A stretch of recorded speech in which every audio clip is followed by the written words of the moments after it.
कहते हैं हर व्यक्ति एक ना एक बार जीवन में प्यार का नशा जरूर महसूस करता है और इस नशे में इंसान का तन मन झूम जाता है और कभी कभी इस हद तक कि मन अपना संतुलन खो बैठता है और जिंदगी की असली कीमत भूल जाता है। कई नौजवानों को इस नशे का जोश इस कदर बेहोश कर देता है कि वो प्यार में सिर्फ अंधे ही नहीं बहरे भी हो जाते हैं। उन्हें अब वो दस्तक सुनाई ही नहीं देती कि जिसे वो प्यार का घूंट समझ रहे हैं दरअसल वो जहर है। 17 अगस्त 2011 वडगांव शेरी, पुणे।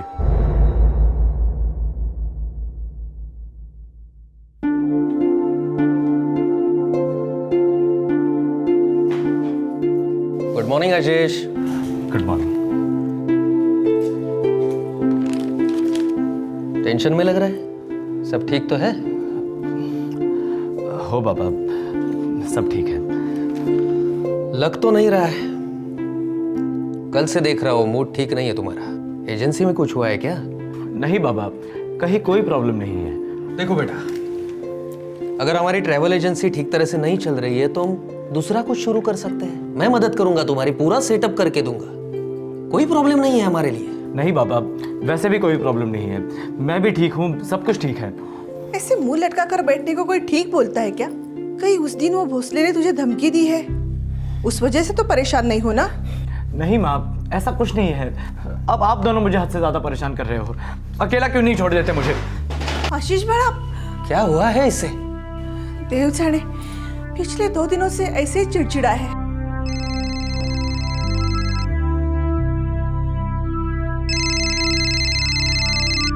हेलो, अच्छी बात है। कब और कहाँ मिलना है ये बोलो। ठीक है, डन, मैं पहुंच जाऊंगा।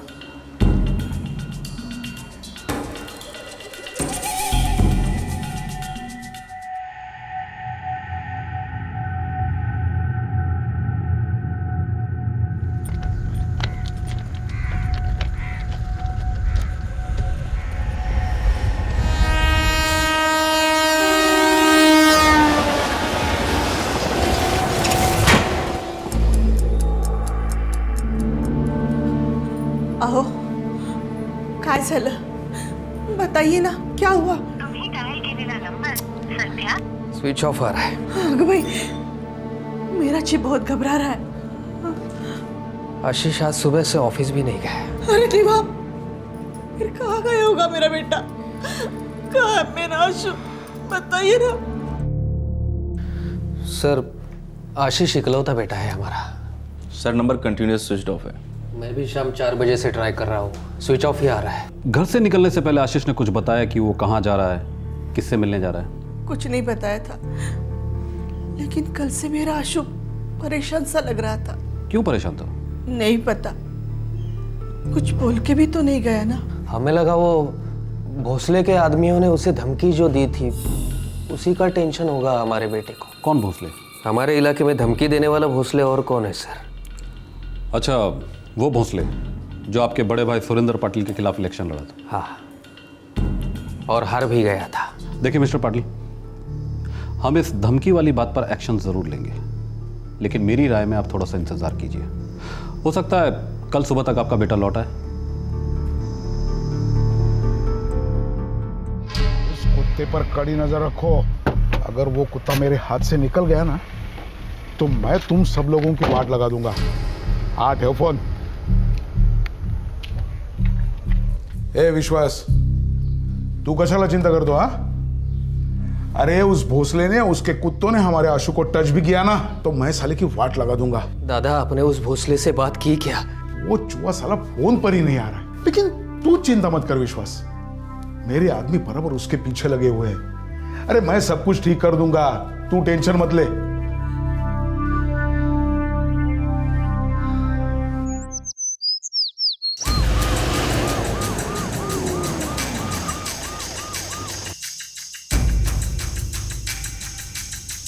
नहीं सर, कल पूरा दिन आशीष सर ऑफिस में नहीं आए और किसी को कॉल भी नहीं किया उन्होंने। फिर आप लोगों में से किसी ने उसे कॉल नहीं किया?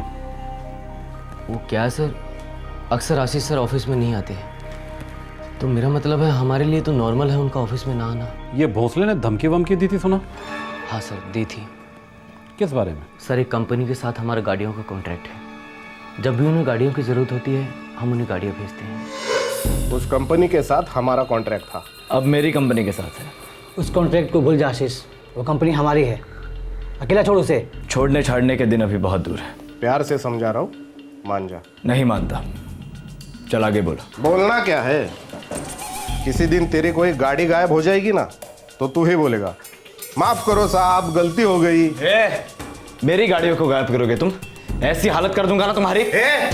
गाड़ी के साथ साथ तू भी गायब हो सकता है। दुश्मनी तो पुरानी है सर, लेकिन आशीष जी ने उन्हें कभी इतना सीरियसली नहीं लिया। एक्सक्यूज मी, वो भोसले के ही आदमी थे? हाँ सर, हमारे कंपटीशन में जो एजेंसी है उसका मालिक भोसले का खास है, और सर भोसले उसे प्रोटेक्शन भी करता है। सर आशीष के कॉल रिकॉर्ड्स रिट्राइव हुए हैं, उसका सेल भी डिस्कनेक्टेड है और सिम निकाला क्या लगता है सर? लास्ट कॉल कहाँ ट्रेस हुआ? मुंडवा सर।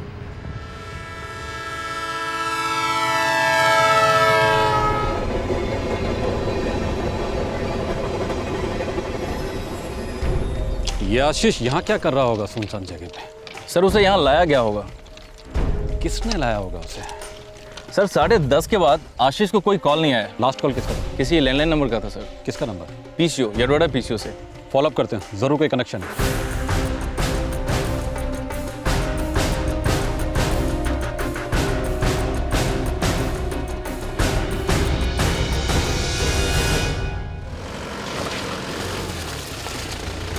सॉरी साहब, हमारे पीछे पे बहुत से लोग आते हैं और चेहरा तो तब याद रहता है ना जब छुट्टे पैसों के लिए आदमी से झिकझिक होती है या फिर दिखने में कुछ कम ज़्यादा लगता हो।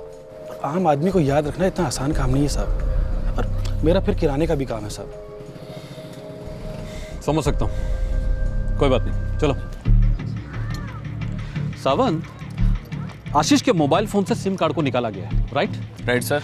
तो उसके मोबाइल फोन को सर्विलेंस पर डाल दो और फोन के IMEI नंबर को ट्रैक करो। हो सर। और वो बंदा धमकी मास्टर जो आशीष पाटिल और उसकी गाड़ियों को गायब करवाने वाला था, थाने पे ले आते हैं सर। सर कंपटीशन है हमारा, दुश्मनी नहीं। मैंने कोई धमकी वमकी नहीं दी आशीष पाटिल को। हमारे पास गवाह हैं जिन्होंने तुम्हें आशीष पाटिल को धमकाते हुए देखा है, और हमें ये भी पता है कि तुम भोसले के खास आदमी हो। साहब बुरा मत मानिए, पर या तो आप टाइम पास कर रहे हैं या फिर अपना टाइम वेस्ट कर रहे हैं। मैं पिछले 15 साल से इस ट्रैवल एजेंसी को पूरी ईमानदारी के साथ चला रहा हूँ। ये सब डबल गेम में नहीं खेलता। प्रवीण आमरे, तुम कैसा भी गेम खेलो, लेकिन अगर हमें आशीष पाटिल सही सलामत नहीं मिला ना तो थोड़ा बहुत गेम हम भी खेलेंगे तुम्हारे साथ। नहीं इंस्पेक्टर साहब, इतना नीचे मैं गिरूंगा कभी नहीं। लेकिन भोसले साहब, आपके आदमियों ने आशीष पाटिल को धमकाया था।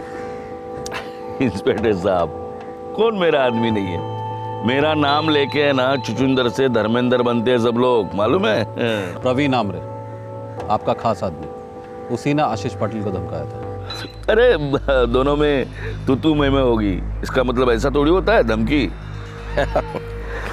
देखो इंस्पेक्टर साहब, सुरेंद्र पाटिल के साथ है ना अपनी पॉलिटिकल दुश्मनी है। हम लोग किसी के फैमिली पे हाथ नहीं डालते, और आशीष तो पाटिल के भाई का लड़का है, बच्चा है, कच्चा नींबू है वो। उसको मैं टच करूं? काय बोलतो इंस्पेक्टर तू तर आपली इज्जत काढायला लागला। सर 2 दिन हो चुके हैं, हमारे बेटे की कोई खबर नहीं है। इन्वेस्टिगेशन चल रही है मिस्टर पाटिल, लेकिन अभी तक कोई सुराग नहीं मिला है। उसका मोबाइल इंस्ट्रूमेंट सर्विलेंस पर है और उसके फोटोग्राफ पुणे के हर पुलिस स्टेशन में पहुंचा दी गई है। लेकिन हमारा बेटा कब मिलेगा सर? मिस्टर पाटिल, आप बता रहे थे कि आशीष कुछ दिनों से डिस्टर्ब था, ऊपर से अभी तक कोई फिरौती की मांग भी नहीं हुई है, तो हम ये पकड़ कर चलते हैं कि कम से कम ये किडनैपिंग का केस तो नहीं है। तो फिर कहाँ गायब हो गया हमारा बेटा? शायद वो अपनी मर्जी से कहीं गया होगा। नहीं साहब, कुछ तो बड़ी बात है। मेरा बेटा ऐसा बिना बता के जाने वाला लड़का नहीं है। सर रेलवे पुलिस से खबर आई कि उन्होंने आशीष को उस तस्वीर से पहचान लिया जो हमने उन्हें भेजी थी। उन्हें हमारा बेटा मिल गया है, क्या हम उसे मिल सकते हैं? मिल तो गया है, लेकिन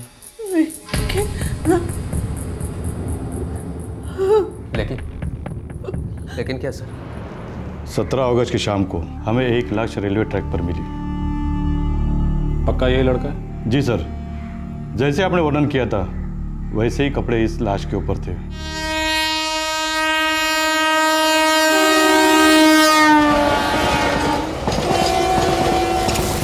पोस्टमार्टम हो? जी सर, हम लाश को ज़्यादा टाइम तक रख नहीं सके क्योंकि लाश बहुत सड़ चुकी थी। उसके फोटोग्राफ्स हैं हमारे पास, ये देखिए।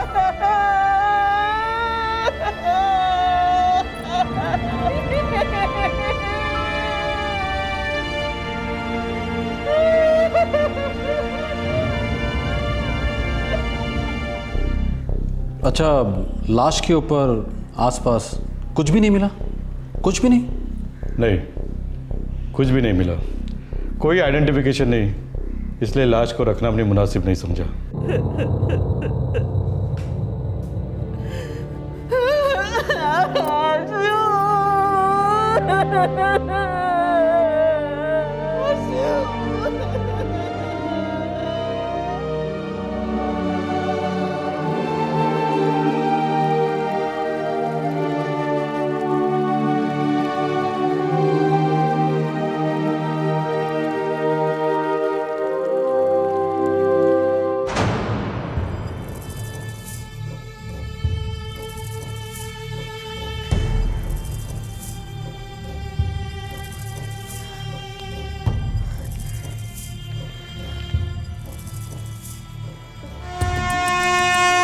साहब, पूरा एरिया छान मारा, कहीं कुछ नहीं मिला। अच्छी तरह से देखो, कुछ ना कुछ तो मिलेगा। ओके साहब। सर सेल तो डीएक्टिवेटेड है, सिम तो है ही नहीं। सिम कार्ड निकाला गया है सावंत, किसी ने उसके मोबाइल से सिम कार्ड को निकाला है, लेकिन क्यों निकाला होगा? सर मुझे नहीं लगता ये सुसाइड केस है। बिल्कुल नहीं, सुसाइड करने से पहले कोई इतनी मेहनत क्यों करेगा? और एक्सीडेंटल केस भी नहीं लग रहा है। Sir murder? बहा कर है हमारे आशीष को। मिस्टर पाटिल, हमें नहीं लगता कि आशीष ने सुसाइड किया है। देखिए, भोसले वाला एंगल हमने पूरी तरह से चेक किया है। ना भोसले से और ना ही उस ट्रैवल एजेंसी के मालिक प्रवीण आमरे से इस केस का कोई कनेक्शन मिल रहा है। मैं ये जानना चाहता हूं कि कहीं कोई दूसरी वजह तो नहीं जिसकी वजह से आशीष परेशान था? नहीं सर, अगर कुछ होता तो हमारा बेटा हमें बताता जरूर। शायद ऐसी कोई बात जो बच्चे अक्सर माँ बाप से कहने में झिझकते हैं। मेरा मतलब कोई लड़की वड़की का चक्कर हो।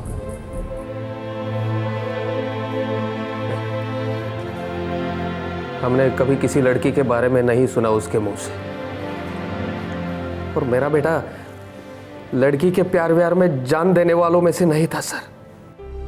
पहले आशीष का गायब होना और फिर उसकी लाश का मिलना, ये मामला दिन ब दिन रहस्यमय होता जा रहा था। पुलिस को कहीं से कोई खबर नहीं मिल रही थी कि आखिरकार आशीष उस दिन कहां गया था और किस लिए गया था। आशीष की मौत की खबर के बाद एक और खबर आई और अब यह केस अपने सर के बल उलट गया।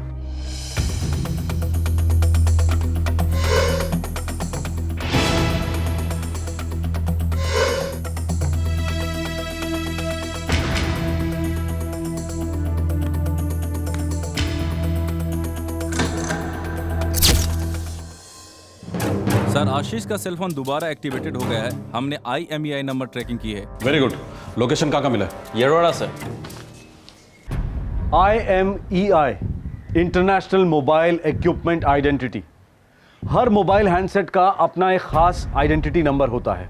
इस IMEI नंबर से पता लगाया जा सकता है कि वो कौन सी लोकेशन है जहां पर यह फोन दोबारा से सिम कार्ड डालकर एक्टिवेट किया गया है। पुलिस को आशीष के सेल फोन की लोकेशन तो पता चली, पर इस फोन में अब सिम कार्ड किसी और का था। अब सवाल यह था कि आशीष के फोन को कौन इस्तेमाल कर रहा था और क्या इस शख्स का आशीष की मौत से कोई ताल्लुक था।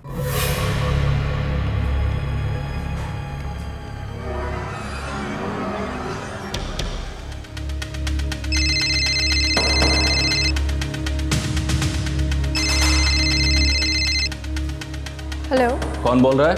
आपने मुझे फ़ोन किया ना मिस्टर। आप कौन बोल रहे हैं? वडगांव शहरी पुलिस चौकी से PSI सावंत बोल रहा हूँ। आप कौन?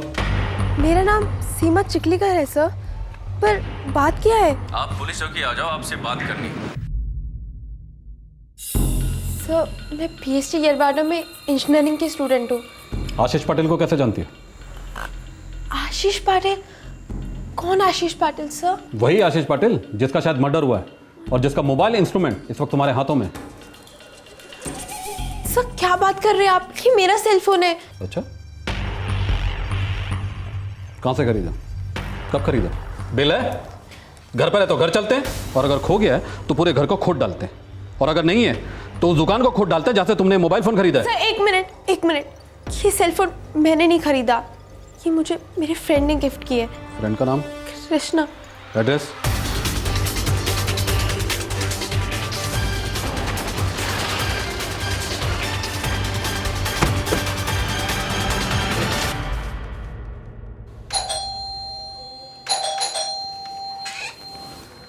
कृष्णा कदम कहाँ है?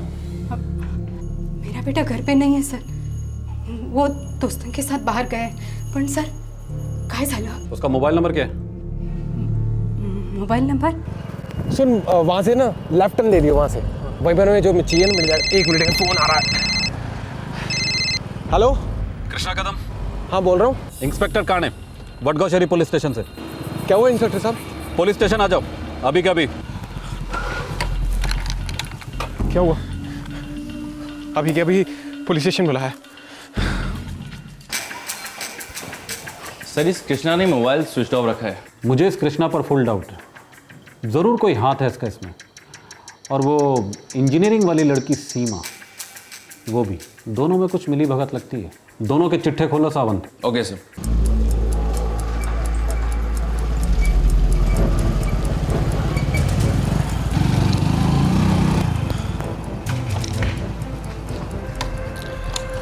कृष्णा, तो एक काम कर, आज रात को मेरे घर रुक जा, कल दोनों मिलके सोचेंगे कि क्या करना है।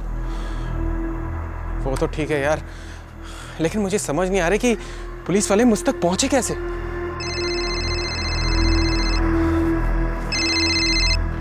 हेलो, हाँ सीमा। हाँ 1 मिनट, सीमा तुझसे बात करना चाहती है। हेलो। कहाँ है कृष्णा तू? तेरा फोन क्यों बंद आ रहा है? अरे फोन स्विच ऑफ नहीं था, बैटरी खत्म हो गई थी। अच्छा सुनो, तुम किसी आशीष पाटिल को जानते हो क्या? आशीष पाटिल? नहीं तो, लेकिन तुम क्यों पूछ रही हो? बात क्या है? अरे आज मुझे पुलिस स्टेशन बुलाया था, कहते कि जो फोन तुमने मुझे गिफ्ट किया है वो किसी आशीष पाटिल का है। फिर तुमने क्या कहा? सच कहा कि वो फोन तुमने मुझे दिया है। और उन्होंने क्या कहा फिर? उन्होंने कहा कि उस आशीष पाटिल का शायद मर्डर हो गया है। क्या ऐसा कहा उन्होंने? कृष्णा आखिर हो क्या रहा है?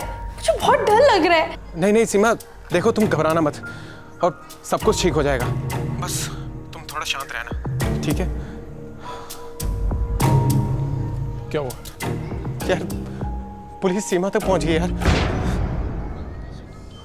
मैंने कहा था ना तुझे कि वो फोन किसी को मत देना, लग गई ना कुछ। सर ये कृष्णा और सीमा दोनों एक ही कॉलेज में। ये दोनों दोस्त हैं? अच्छे दोस्त या कुछ और भी? सर आजकल के कॉलेज का लड़का लड़की का लाइफ है ना समझ के बाहर है। वो जिंदगी को टाइम पास समझते हैं और टाइम पास को जिंदगी। कल तक जो लवर था वो आज उनका बीड़ू है, और जो इतने सालों से बीड़ू है आज उनका बॉयफ्रेंड है। वो कंप्यूटर की स्पीड की जैसे ना उनका रिलेशन चेंज होते रहते साहब। इस कृष्णा का सेल फोन ऑफ है, घर पर भी नहीं। कहाँ मिलेगा साहब? उसका खास दोस्त लंगोटिया मनोज, दोनों फेविकॉल के माफी एकदम चिपका हुआ रहता है साहब। कहाँ रहता है मनोज? सावंत खबरी ने जो बताया था ये वही एरिया लगता है ना? सर ये वही एरिया लग रहा है। ये वही जगह है ना जहां से आशीष को आखिरी कॉल आया था, ये पीसीओ बूथ? Yes sir.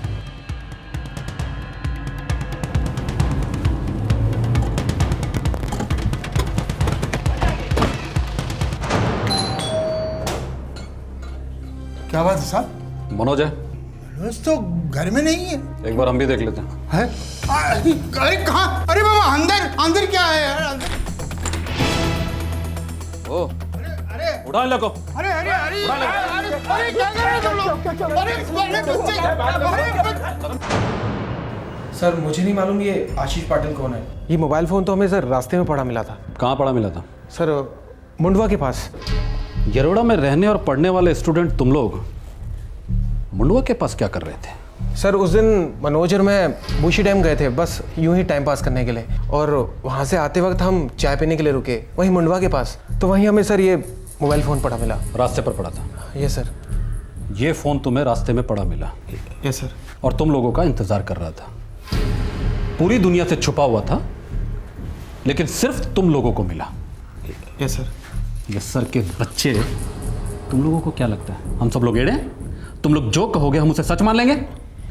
इस सेल फोन पर एक भी स्क्रैच नहीं है। ये ऐसा लग रहा है मानो आशीष के हाथ से सीधा तुम लोगों के हाथ में आया हो। नहीं सर, मैं किसी आशीष पटेल को नहीं जानता, और मैं सच बोल रहा हूँ सर। सच तो तू अब बोलेगा, तू भी और तू भी, दोनों मिलकर डुएट गाओगे।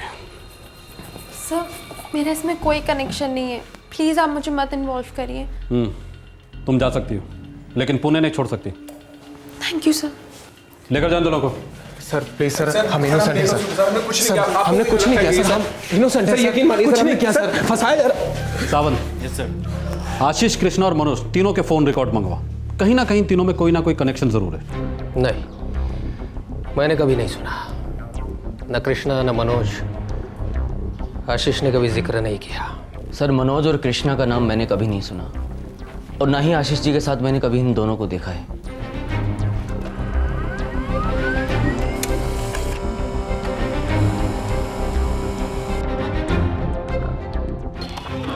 सर आशीष के फ़ोन रिकॉर्ड्स और कृष्णा और सीमा के फ़ोन रिकॉर्ड में कोई कनेक्शन नहीं है। बिल्कुल भी नहीं। सर इन तीनों ने कभी एक दूसरे को कॉल नहीं किया। लेकिन एक लेकिन होना ही था। बताओ। सर एक नंबर है जो मनोज और आशीष के फ़ोन रिकॉर्ड में सेम है, और इसी नंबर से मनोज और आशीष की सबसे ज़्यादा बातें होती है सर। अब ये नंबर ही इस केस को क्लोज करेगा। अवंतिका, मैं तुम्हें लंदन सिर्फ पढ़ाई के लिए भेज रहा हूँ। वहाँ मुझे कोई भी नॉनसेंस नहीं चाहिए। जी पापा। हेलो, ये किसका नंबर है? आप कौन बोल रहे हैं? इंस्पेक्टर काणे, वडगांव शरीफ पुलिस स्टेशन से। सर मैं अवंतिका बोल रही हूँ। आशीष पाटिल को जानती हो? जी। और मनोज कामले? मनोज,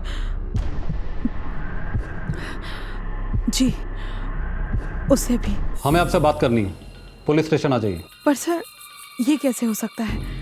अगले 3 घंटे में मेरी लंदन के लिए फ्लाइट है। कैंसिल करवा दीजिए। Sir that's not possible. देखिए गाड़ी घुमाइए और सीधे पुलिस स्टेशन आ जाइए, वरना आपकी फ्लाइट को हम कैंसिल करवा देंगे। एयरपोर्ट पर रेड अलर्ट करवा देंगे। पर सर, आशीष पाटिल अब जिंदा नहीं रहा, जानती हो? ऑफ कोर्स जानती हूँ। कैसे जानती हो? मैं SIT वडगांव श्री में MBA स्टूडेंट थी। आशीष भी वहीं से कोर्स कर रहा था, हम वहीं मिले थे। मिलने के बाद क्या हुआ? प्यार, मोहब्बत, लव, आई मीन बॉयफ्रेंड था तुम्हारा? जी हाँ। तुमने कभी जानने की कोशिश नहीं की उसकी मौत कैसे हुई, क्यों हुई? वो न्यूज़ पढ़ने के बाद मैं भी काफ़ी डिस्टर्ब हो गई थी। मेरा और आशीष का रिलेशन प्राइवेट था, हमने किसी को कुछ नहीं बताया। मुझे थोड़ा समय और चाहिए था। मनोज कामले को कैसे जानती हो?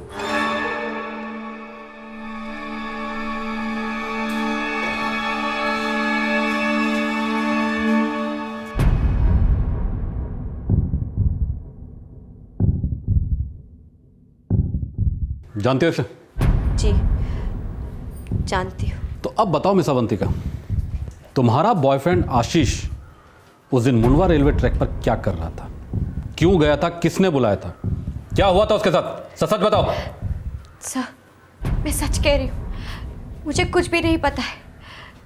मैंने तो सिर्फ आशीष से कहा था कि वो एक बार मनोज से मिले, बात कर ले उससे। किस बारे में बात करने को कहा था?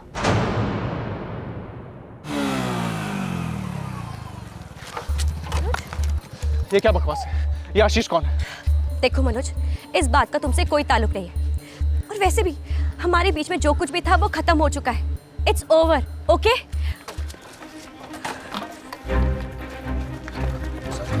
काहे का ओवर? कैसा ओवर?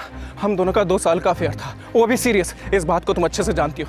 देखो ये 6 घंटों का कोई ओवर नहीं है जो इस तरह से खत्म हो जाएगा। Explain me right now. जो कि मैं नहीं दे सकती। देखो मनोज, मैं तुमसे कोई बहस नहीं करना चाहती, बस ये समझ लेना हम एक दूसरे के लिए ठीक नहीं थे। अरे मगर क्यों ठीक नहीं है? प्रॉब्लम क्या है? ट्यूनिंग नहीं थी। और ये बात जानने के लिए तुम्हें 2 साल लग गए? इसका मतलब तो ये हुआ कि अब तक तुम मेरी लाइफ के साथ सिर्फ खेल रही थी। ओ मनोज, वो गॉड से कि लाइफ के बारे में ना मुझसे बात मत करो। और वैसे भी मैंने तुम्हें कोई लाइफ लॉन्ग कमिटमेंट नहीं किया था।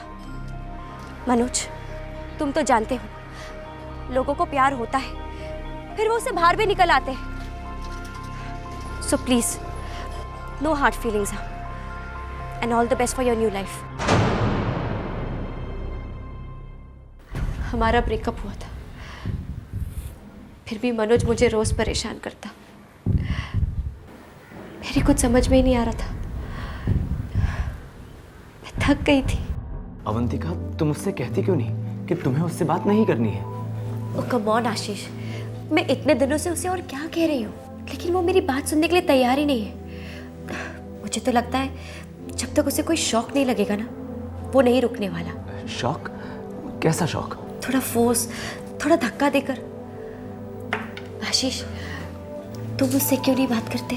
अवंतिका, मैं उससे क्या बात करूंगा? मैं तुम्हारी गर्लफ्रेंड हूँ, और अगर तुम्हारी गर्लफ्रेंड का एक्स उसे हैरेस करे तो तुम्हें उससे क्या बात करनी चाहिए, अब ये भी मुझे ही तुम्हें बताना होगा। लेकिन क्या वो मेरी बात सुनेगा? वो तो डिपेंड करता है ना कि तुम उससे किस अंदाज में क्या बात करते हो। मनोज, आशीष बोल रहा हूँ, तुमसे कुछ बात करनी है। मगर मुझे तुझसे कोई बात नहीं करनी। बस इतना सुन लो कि आज के बाद अवंतिका से दूर रहना। गर्लफ्रेंड है वो मेरी। अब नहीं है। क्यों? तो उसका भाई है। ए, बकवास बंद कर और अवंतिका से दूर रह। वो अब मेरी गर्लफ्रेंड है, समझे तुम? समझना तुझे चाहिए कि अवंतिका और मैं कभी अलग नहीं हो सकते। मेरी मोहर लगी है उस पे, कुछ भी कर ले नहीं मिटेगी।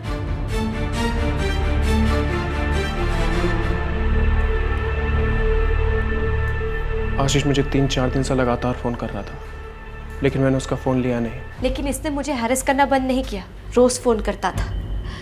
मैंने आशीष से भी कहा कि कुछ करो, बंद करो मनोज के इस नॉनसेंस को। इसी बात को लेकर टेंशन थी उसे, इसी बात से डिस्टर्ब था वो। लेकिन तुम तो उससे बात तक करना पसंद नहीं करते थे, फिर उससे मिलने को राजी कैसे हो गए?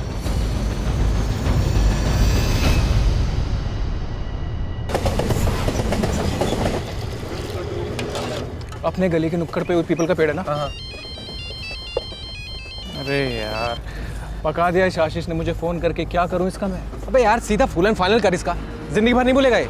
मतलब देख, मतलब साफ है, साले को यहाँ बुला और सीधा सीधा बोल दे कि अवंतिका तेरी गर्लफ्रेंड है, और आज के बाद तुम दोनों के बीच में ना आए, और उसके बाद भी अगर आता है तो आए तो पता नहीं यार।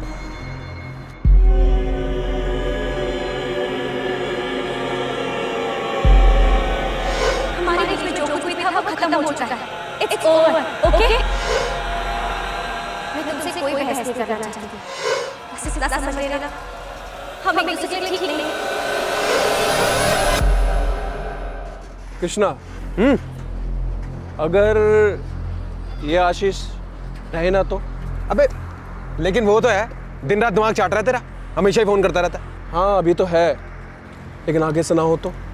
मतलब ये कि आशीष अचानक से गायब हो जाए तो अवंतिका उसके बारे में सोचेगी नहीं, और फिर वो मेरे पास चली आएगी। आ सकती है? मेरा मतलब मनोज, आशीष गायब कैसे होगा? अबे तेरे दिमाग में चल क्या रहा है? अबे क्या सोच रहा है तू?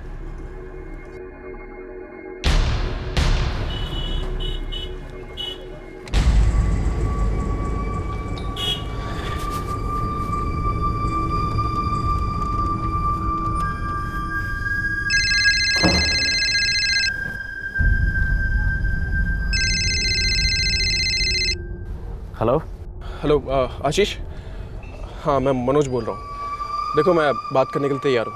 अच्छी बात है, कब और कहाँ मिलना है ये बोलो। मुडवा क्रॉसिंग के पास एक छोटी सी चाय की टपरी है, हाईवे के पास। मैं ठीक 2 बजे मैं वडगांव श्री नाके से पिकअप करूँगा। मैं पहुँच जाऊँगा।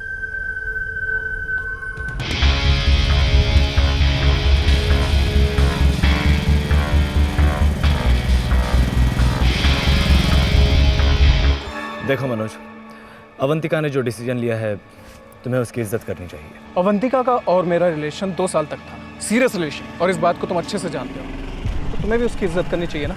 हाँ करनी चाहिए, लेकिन अब तुम्हारा रिश्ता खत्म हो चुका है। अवंतिका का और मेरा रिश्ता अब बहुत मजबूत है, 2 साल से भी बहुत ज़्यादा आगे जाएगा। हाँ बॉस, लेकिन तुमसे पहले मैं उसकी ज़िंदगी में था। समझा करो यार, तुम अभी हो ही नहीं।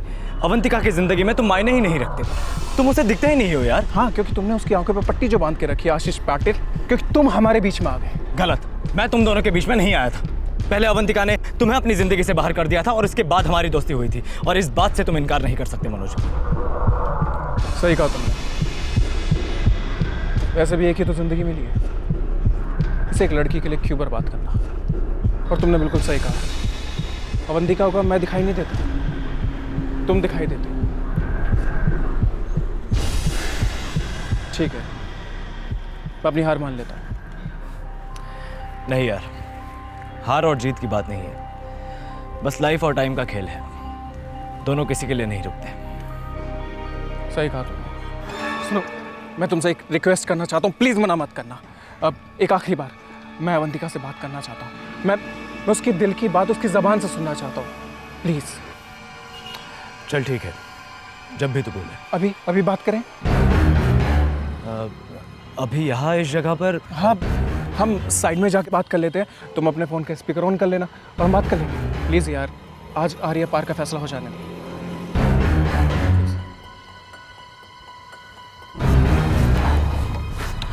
मैं अवंतिका को फ़ोन लगाता हूँ।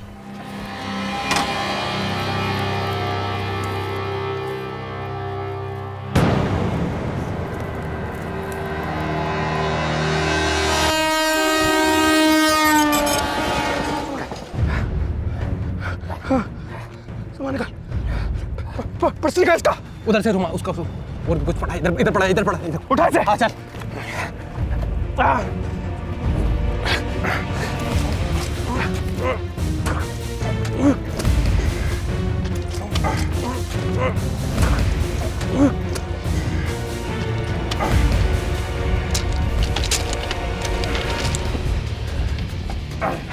तूने सब कुछ निकाल लिया ना? हाँ, सब कुछ निकाल लिया, वॉलेट, घड़ी, मोबाइल, सब कुछ। अब ये कोई सुसाइड या एक्सीडेंट का केस लगेगा। भाग भाग भाग भाग।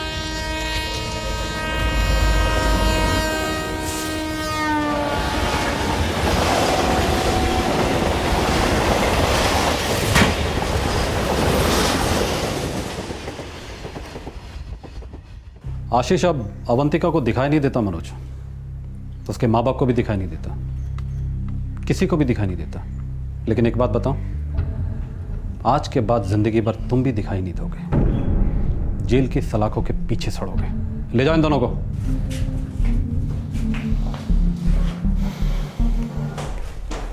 हमारा एक खबरी है, बोल रहा था कॉलेज का कुछ लड़का लड़की लोग का कुछ समझ में नहीं आता है, जिंदगी को टाइम पास समझते हैं और टाइम पास को जिंदगी। शायद सच बोल रहा था वो, नहीं?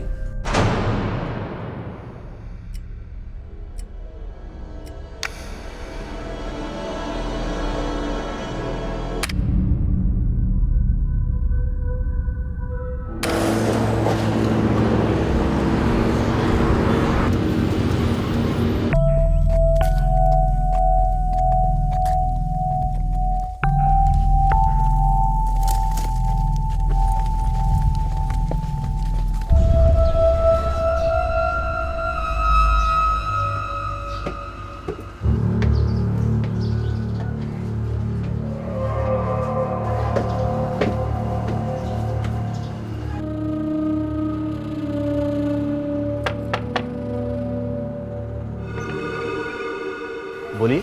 बाबा जी है क्या घर पे? हाँ हाँ, आइए, अंदर आइए।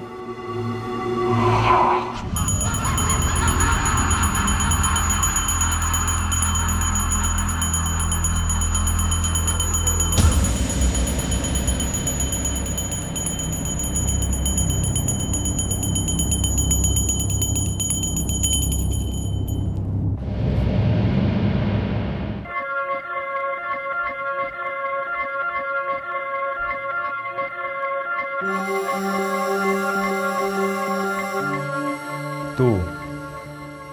पूरी तरह ठीक हो जाएगा। वो समय बहुत जल्द आएगा।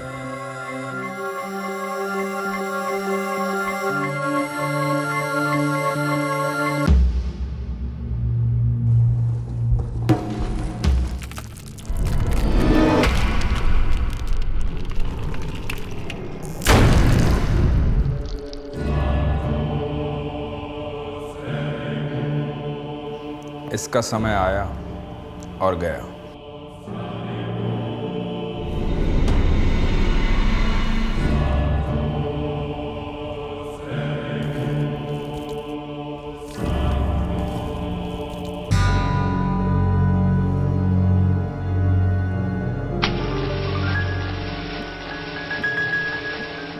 एक मासूम की बेवक्त हत्या की गई और इस जुर्म का नामो निशान जलाकर खाक कर दिया गया।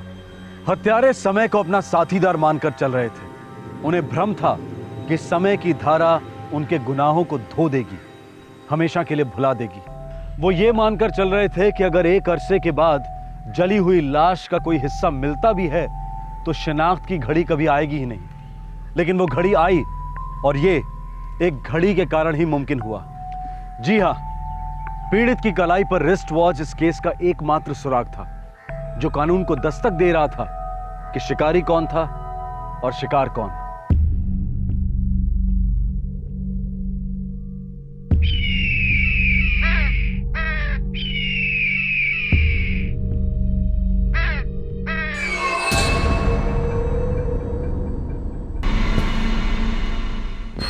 साहब, कन्नौर तालुका से दयाराम भोसले का फोन आया है। वो किसी खेत में लाश के बारे में बात कर रहा है और कह रहा है कि लाश बुरी तरह से जली हुई है।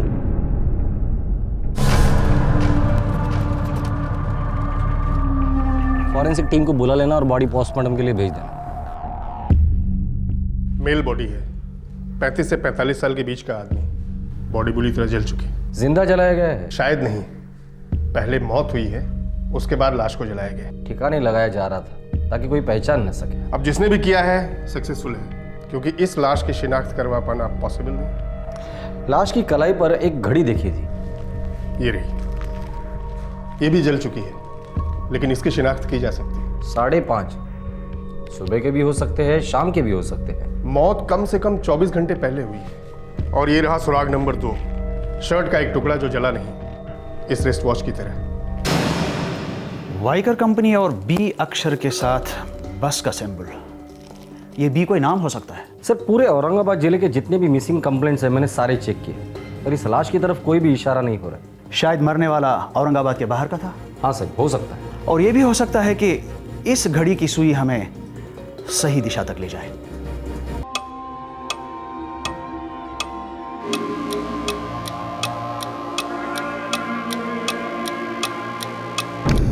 सर, वाइकर कंपनी, ये तो सर पुणे की कंपनी है और मेरे डीलर्स वहाँ से घड़ियाँ लेते रहते हैं, लेकिन सर ज़्यादा नहीं, थोड़ी बहुत। इस घड़ी के पीछे बी लिखा है और बस का निशान बना है। क्या इनके सभी घड़ियों के पीछे ये निशान रहता है? 1 मिनट सर।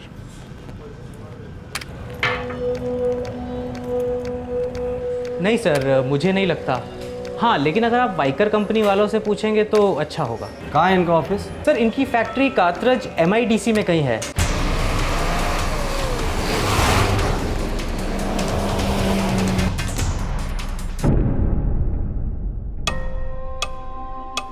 ये माल हमारा है और हमारी फैक्ट्री में बना है। दरअसल ये घड़ी हमें एक लाश की कलाई पर मिली थी औरंगाबाद में। हम लोग उसी की शिनाख्त करने की कोशिश कर रहे हैं। सर, ये लेटर बी और ये जो बस का सिंबल है, हम लोग उसी के बारे में जानना चाहते हैं। सर, आमतौर पर इस तरह की मार्किंग हम नहीं करते हैं।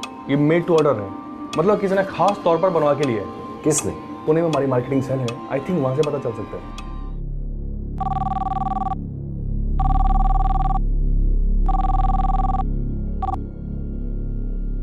बोलो माने। सर, एक खास ऑर्डर के बारे में पता करना है सर। सर, उस खास ऑर्डर की घड़ी में लेटर बी और बस का सिंबल बना हुआ था। सर, बता पाएंगे किसका था?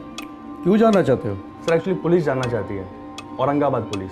अच्छा अच्छा, देखो मुझे ठीक से मालूम नहीं है कि ऑर्डर किसने दिया था, लेकिन अपनी सेल्स टीम को ज़रूर पता होगा। तुम 1 मिनट होल्ड करो, मैं अभी पता लगाता हूँ। Okay sir. Marketing supervisor check कर रहे हैं। आई थिंक ये बल्क ऑर्डर हो सकता है।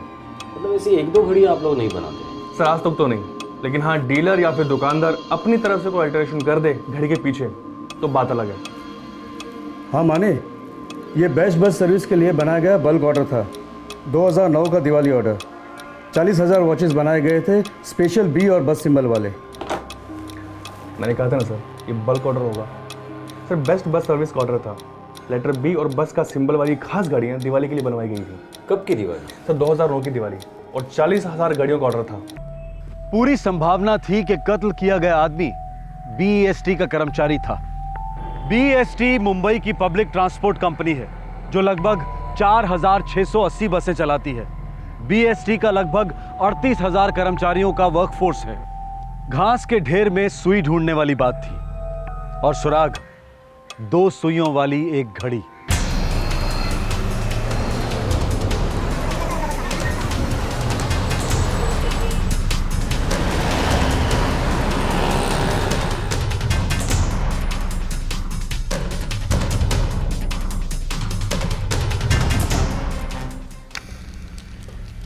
हाँ, ये घड़ियाँ हमारे मैनेजमेंट ने सभी कर्मचारियों को दिवाली को दी थी 2009 में। ये घड़ी हमें एक लाश की कलाई पर मिली। सर, हमारे 38,000 कर्मचारी हैं। उस हर एक की एक फाइल होगी, अटेंडेंस शीट होगी। उन 38,000 कर्मचारियों में से ऐसे कितने लोग हैं जो पिछले 4-5 दिन से काम पर नहीं आए? ये हमारे सभी बस डिपोज की अटेंडेंस रिपोर्ट देखकर पता लगाया जा सकता है। बोरकर साहब, सभी डिपोज को इन्फॉर्म कीजिए। देखिए, हमारे हिसाब से 14 जुलाई को खून हुआ, 15 जुलाई को हमें लाश मिली, और आज 19 जुलाई है। तो 14 जुलाई से लेकर आज तक जो लोग काम पर नहीं आए, मुझे उन सभी की लिस्ट चाहिए।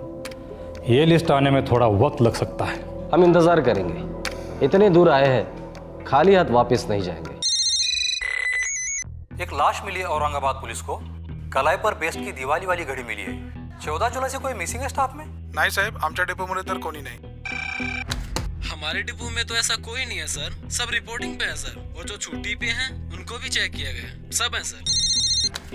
14 जुलाई? हाँ, 14 जुलाई से एक ड्राइवर काम पे नहीं आया। अच्छा, ड्राइवर छुट्टी पर था, फिर ड्यूटी पर आया ही नहीं, मिसिंग है? जी हाँ बोरकर साहब। उस ड्राइवर का नाम था सुदर्शन कांबले। 13 को तो उसका वीकली ऑफ था, 14 को उसने एक सीएल लिया था, और 15 को उसको काम पे आना था, पर वो आया नहीं। शायद बीमार होगा, छुट्टी पर ही होगा। अरे नहीं बोरकर साहब, 17 जुलाई को तो उसकी बीवी परेल पुलिस चौकी में उसके मिसिंग का कंप्लेन दर्ज करवाने गई थी। सुदर्शन कांबळे, उम्र 35 साल, परेल बस डिपो। धन्यवाद बोरकर साहब। दीपा कांबळे?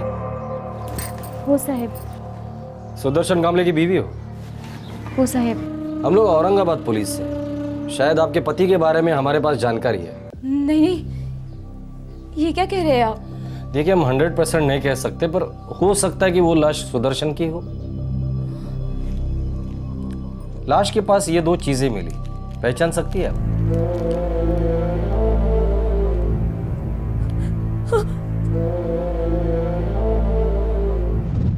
कल सुबह तक पक्का हो जाएगा ना?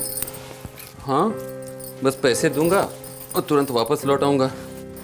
मेरे समझ में ये नहीं आता, आप यहाँ से पैसा मनी ऑर्डर या कुछ कर दो ना उस औरत को। हर बारी संगम ने खुद जाने की क्या जरूरत है? अरे मेरा बस चले तो मैं ऐसा ही करूं, लेकिन क्या करूं, अभी मेरा वहाँ जाना बहुत ज़रूरी है।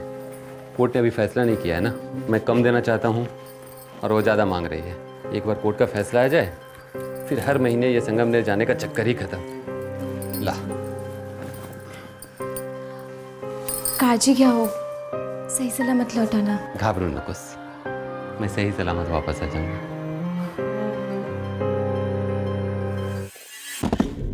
तो तुम्हारा पति सुदर्शन संगमनेर गया था,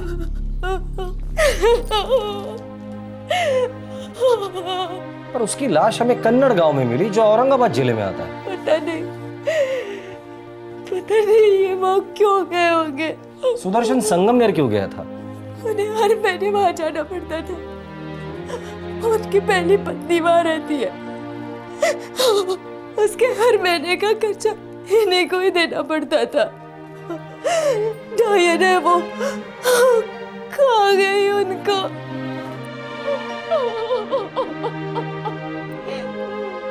हमने संगमनेर पुलिस स्टेशन को इन्फॉर्मेशन भेज दी थी। उन्होंने सुदर्शन की पहली पत्नी से पूछताछ की। क्या बोली? बोली कि मेंटेनेंस के लिए पैसे देने आया था और चला गया। अब उसके बाद वो कहाँ गया, उसका क्या हुआ, उसे कुछ नहीं मालूम। आप लोगों ने सुदर्शन कांबले का फ़ोन रिकॉर्ड चेक किया? उसका सेल 14 जुलाई से ऑफ है। ये उसका सेल रिकॉर्ड है। उसकी लास्ट बात ये एक पीसीओ के नंबर से हुई है। ये पीसीओ यहीं परेल में ही है। ये सुदर्शन कांबले भी परेल डिपो में ही काम करता है ना? हाँ, हम परेल डिपो भी गए थे पूछताछ करने के लिए कि शायद हो सकता है कोई आपसी दुश्मनी वगैरह हो, लेकिन ऐसा कुछ नहीं मिला। समझ में नहीं आ रहा ये औरंगाबाद करने क्या गया था। पहले तो हमको लगा कि हो सकता है कि औरंगाबाद में कोई अफेयर वगैरह हो। उसके फ़ोन का लास्ट लोकेशन भी कन्नड़ गांव है। हम वहाँ भी गए थे, मगर वहाँ भी कुछ नहीं मिला।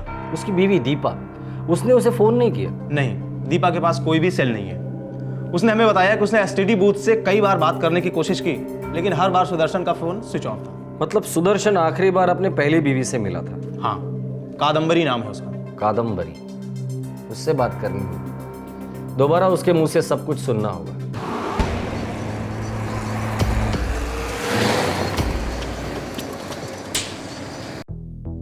तुम ही सुदर्शन कांबले की पहली बीवी हो? जी हाँ। आखिरी बार उसको तुम्हारे साथ देखा गया था? वो सब मुझे पता नहीं, लेकिन वो मुझे कोर्ट में मिला था। उसने मुझे पैसे दिए और वो वहाँ से निकल गया। उसके बाद वो कहाँ गया, उसके साथ क्या हुआ, तुम्हें कुछ नहीं पता? यही बताया था ना मुंबई पुलिस को? जो सच है वही बोला उनको, और आपको भी मैं वही बोल रही हूँ। सुदर्शन और मेरे तलाक को 4 साल हो चुके हैं। हर महीने एक बार मिलती हूँ मैं कोर्ट में, लेकिन मेंटेनेंस पैसे के लिए। औरंगाबाद क्यों गया होगा? मुझे नहीं पता। आप उस अंकिता से जाके क्यों नहीं पूछते? अंकिता? ये अंकिता कौन है? उसकी साली, उसकी बीबी दीपा की छोटी बहन। अब ये बीच में कहाँ से आ गई? बीच का मुझे पता नहीं, लेकिन वो उसके साथ आई थी यहाँ संगमनेर। बारी बारी गिनती की है तू? 3000 ये रख ले। किसी का कोई भरोसा नहीं है ना, इसलिए। 2000 लेती थी ना, तो बार बार मेरे को इधर आना नहीं पड़ता था, और आने जाने का खर्चा होता है सो अलग। ये 3000 रुपये भी कम पड़ जाते हैं आज की महंगाई में। और तुम कोई एहसान नहीं कर रहे हो मुझ पर। बेटी को खुद पाल रही हूँ और बहुत जल्द उसकी शादी भी करानी है। 15,000 रुपये महीने के कमाते हो, फिर भी 1-1 के लिए रोते रहते हो। तो मेरे हाथ को कितना आता है काट पीट के? 12,000 भी नहीं आता। और मुंबई का खर्चा तो मालूम है ना तेरे को? मालूम है। शराबियों के झूठ भी अच्छी तरह से जानती हूँ। बात करता है। कादम्बरी, बहुत बोल रही है तू। झगड़ा करने से कोई मतलब नहीं, चलो चलते हैं। वो दोनों एक साथ आए थे और एक साथ निकले कोर्ट से।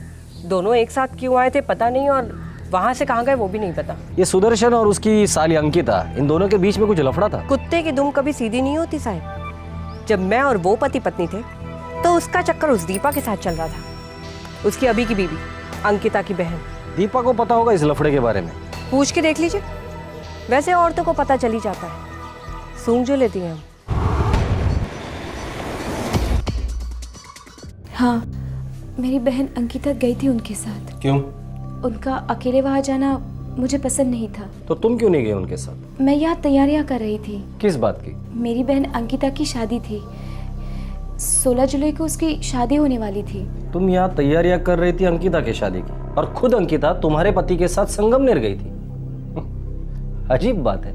अजीब क्यों? शादी का क्या हुआ? शादी तो हुई, 16 को होनी थी, 16 को हुई। क्या? एक तरफ तुम्हारा पति गायब है और दूसरी तरफ तुम्हारी बहन की शादी हो रही, जैसे कि कुछ हुआ ही नहीं हो। शादी के टाइम पे हमें क्या मालूम था साहब कि वो गायब है। हमें लगा संगमनेर में रह गए हैं 2-4 दिनों के लिए। दीपा, मुझे तुम्हारी बहन अंकिता से बात करनी है अभी।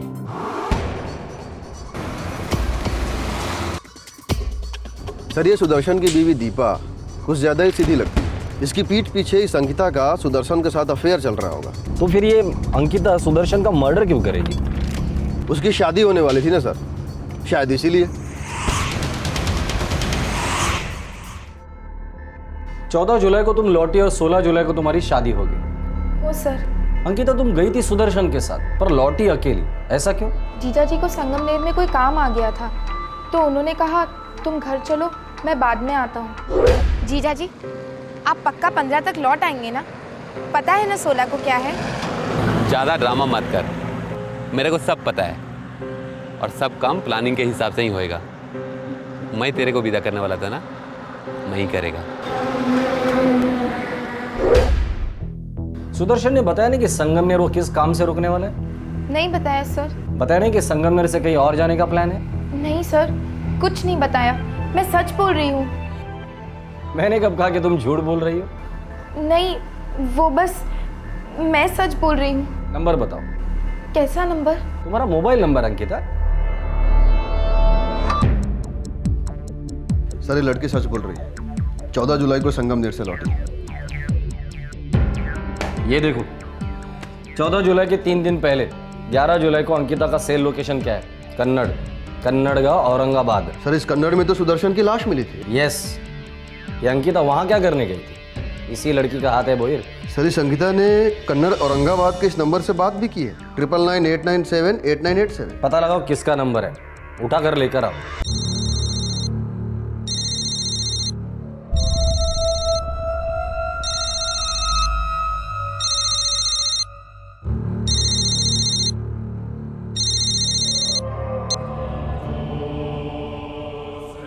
हेलो हेलो, शिविर police station Varun PSI Bhoir बोलतो। हाँ नंबर कोणाचा है? जी मैं जगदीश महाराज बोल रहा हूँ। अंकिता सातपुड़े, जानते हो इस औरत को? जी नहीं, कभी नाम भी नहीं सुना। कभी बात की है इससे? कभी नहीं। पक्का बात नहीं की? हाँ हाँ पक्का। ठीक है।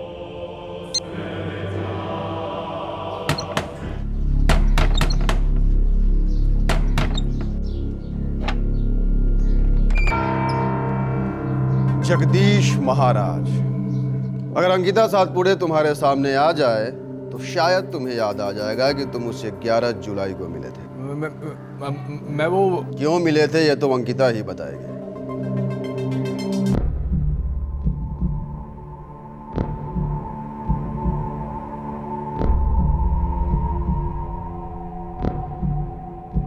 जगदीश महाराज, अब तो पहचानिए अंकिता को। कौन है ये? भक्त है मेरी, बहुत भक्त मिलने आते हैं, फोन भी करते हैं। हर किसी का नाम थोड़े ही याद रखूंगा। मुंबई बेस का कर्मचारी सुदर्शन कांबळे, क्या वो भी तुम्हारा भक्त था? नाम कुछ सुना सुना सा है। देखिए साधु हूं मैं, जड़ी बूटियां बनाकर लोगों की बीमारियां दूर करता हूं, और पूरे महाराष्ट्र से मेरे भक्त आते हैं दर्शन के लिए। अंकिता जी, आपको कौन सी बीमारी थी जो आप इस जगदीश महाराज से मिलने गई थी 11 जुलाई को?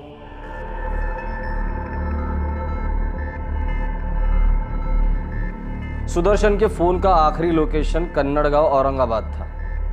उसकी जली हुई लाश वहां एक खेत में मिली थी हमें, और तुम दोनों आखिरी बार कन्नड़गांव में मिले थे कत्ल के 3 दिन पहले। फटाफट सच सच बता दो, वरना जड़ी बूटी से भी बुरी तरह कूटूंगा तुम्हें। ये आप क्या कह रहे हैं इंस्पेक्टर? मेरी कुछ समझ में नहीं आ रहा है। ये लड़की मेरे पास दवाइयाँ लेने आई थी बस। अंकिता जी, आपका ये जड़ी बूटी वाला महाराज तो हमें झूठ की पुड़िया थमा रहा है। सच का चिट्ठा खोलोगी तो सबके लिए अच्छा होगा।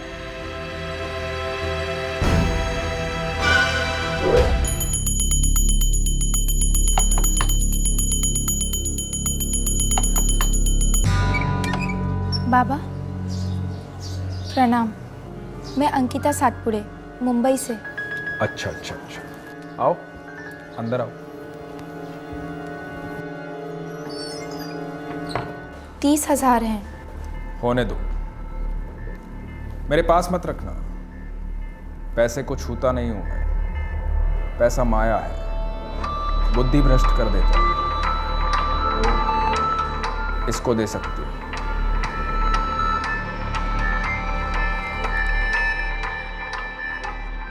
अब मैं चलूं बाबा? निश्चिंत रहो, तुम्हारे जीजा की सारी बीमारी खत्म की जाएगी। प्रणाम बाबा।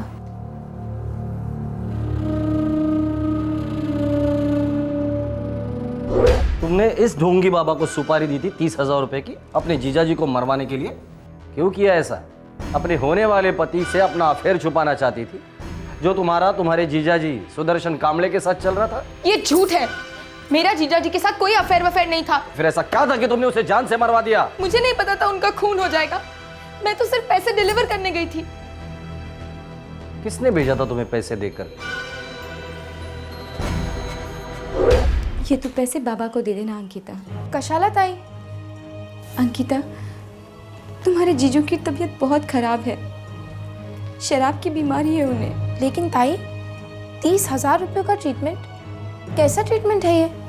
और इतने सारे पैसे आए कहाँ से ताई? मैंने अपनी सोने की चेन बेच दी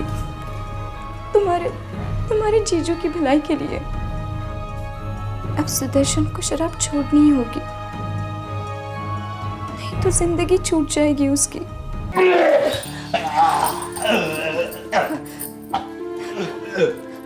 देखिए, आज हम डॉक्टर के पास चलते हैं। ये लीजिए। कहीं नहीं जाना है मेरे को। आप इतना रोज क्यों पीते हैं? साले, वो तो कादम्बरी की तरह बड़बड़ मत कर। ठीक है, मैं कुछ नहीं कहती। अब जो भी कुछ कहेंगे वो डॉक्टर कहेंगे। चल साले, कोई कुछ नहीं कहेगा, कोई कुछ नहीं कहेगा। और तू खड़ा खड़ा क्या कर रही है? जा, जा उधर कुछ खाने को लेके आ, मेरे को बहुत भूख लगी है।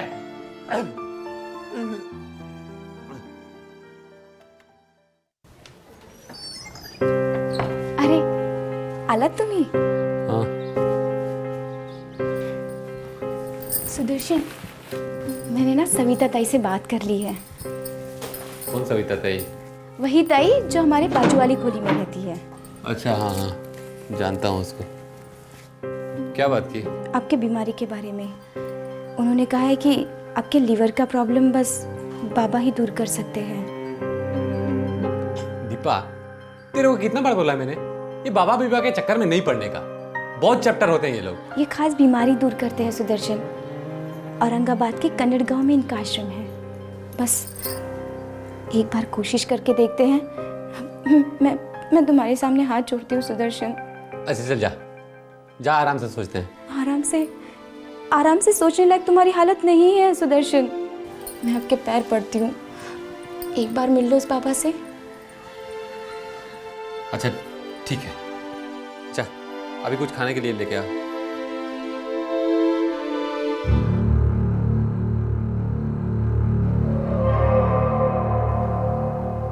एक महीने तक लेते रहना, फिर आके मिलना।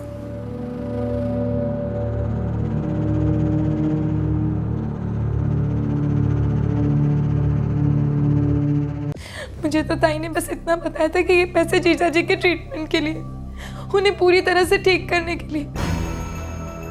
ए ढोंगी बाबा, हाँ, तू लोगों को जो बोगस दवाइयाँ पिला था ना, पूरी लिस्ट है मेरे पास।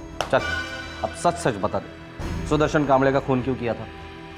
उसकी बीवी ने तेरे पास उसके इलाज के लिए पैसे भेजे थे और तूने उसको दुनिया से ही दूर भेज दिया। अबे साले, अब एक सेकंड भी चुप बैठा ना तो जबड़ा तेरे हाथ में होगा, लेकिन तेरा हाथ कहीं और। फिर दुनिया की कोई भी जड़ी बूटी तेरा इलाज नहीं कर पाएगी, समझे? बता।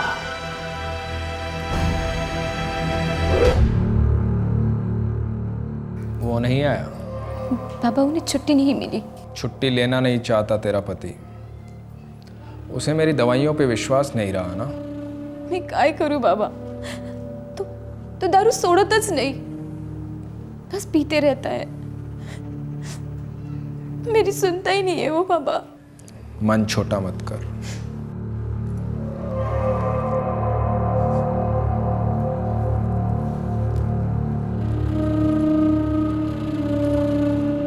हिम्मत से काम लेना होगा तुझे, कड़वी सच्चाइयां सुननी होंगी तुझे।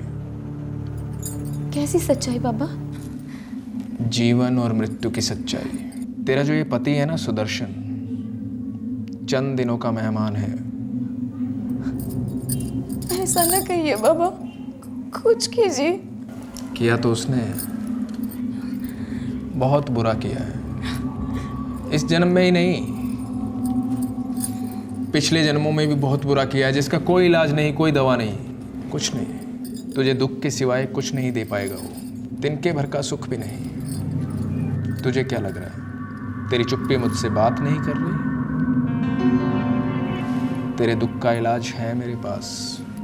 तेरा पति कभी तुझे स्त्री सुख नहीं दे पाया, दे भी नहीं पाएगा। वो बेचारा तो खुद दुख में डूबा हुआ है, पर तुम दोनों का इलाज है मेरे पास।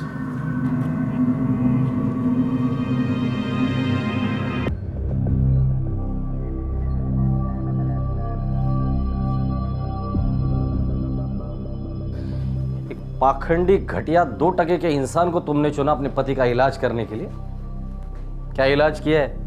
पैसे लेकर तुम्हारे पति को जान से मार डाला इसने। इतनी बेवकूफ कैसे हो सकती हो तुम? ये बन रही है, बेवकूफ बना रही है आपको। दरअसल इसको सब कुछ मालूम था। इसने पैसे दवाई के लिए नहीं, खून करने के लिए भेजे थे।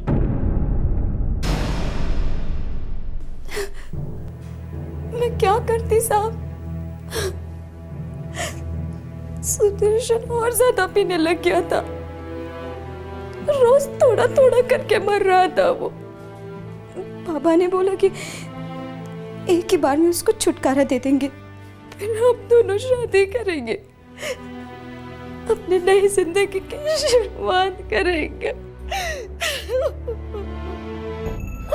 मतलब तुम्हें पहले से ही पता था कि तुम्हारा पति मर चुका है?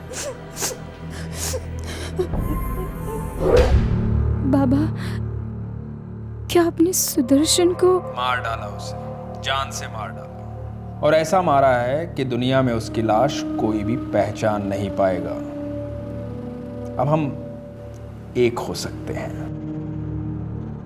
अब हमें छुप छुप कर मिलने की जरूरत नहीं है। थोड़े दिन चुप बैठो, फिर अपने इलाके के पुलिस स्टेशन में जाके अपने पति के लापता होने की रिपोर्ट लिखवा देना। पुलिस कभी लाश ढूंढ नहीं पाएगी, गारंटी है मेरी। और लाश मिल भी गई तो 2 से 2 नहीं मिला पाएगी। जी बाबा। अब तुम मुझे बाबा मत कहो, मैं तुम्हारे लिए सिर्फ जगदीश हूं। तुम्हारा जगदीश, सिर्फ तुम्हारा जगदीश। तुम्हारी जिंदगी आसान नहीं थी, मानता हूं मैं दीपा। एक शराबी पति किसे चाहिए? शायद वो ज्यादा दिन तक जिंदा भी नहीं रहता, पर तुम दोनों तो नशे के गुलाम नहीं थे। पूरे होश में तुम दोनों ने एक आदमी की हत्या की है, और ये सिर्फ एक संगीन जुर्म नहीं बल्कि एक घटिया हरकत भी है। पर दीपा, तुम इस फ्रॉड की बातों में कैसे आ गए? ऐसे घटिया आदमी के साथ जिस्मानी रिश्ता कैसे रखा? रत्ती भर भी शर्म नहीं है तुम्हें? और आप जगदीश महाराज, अब आप सारी चिंता छोड़ दीजिए, क्योंकि अब आपका इलाज कानून करेगा 14 साल तक। लेके जाओगे नहीं?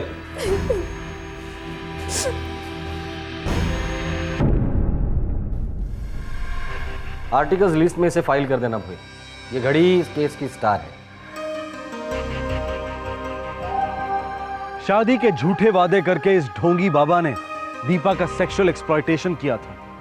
बेबस और लाचार दीपा इस बाबा के झूठे वादों के तालाब में पूरी तरह से डूब गई थी। पुलिस ने और इन्वेस्टिगेशन की तो पता चला कि जुर्म करना और औरतों को फंसाना इस विकृत इंसान की आदत थी, पेशा था।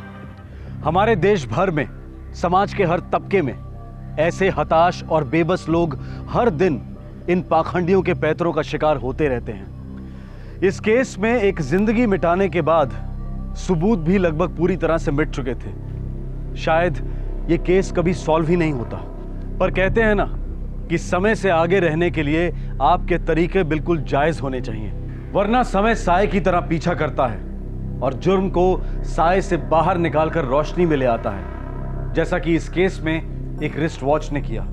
फिर होगी आपसे मुलाकात, तब तक अपना ख्याल रखें, सुरक्षित रहें। जय हिंद। क्राइम पेट्रोल्स के और भी दिलचस्प कहानी देखने के लिए हमारे चैनल को सब्सक्राइब करें और बेल आइकॉन दबाना न भूलें।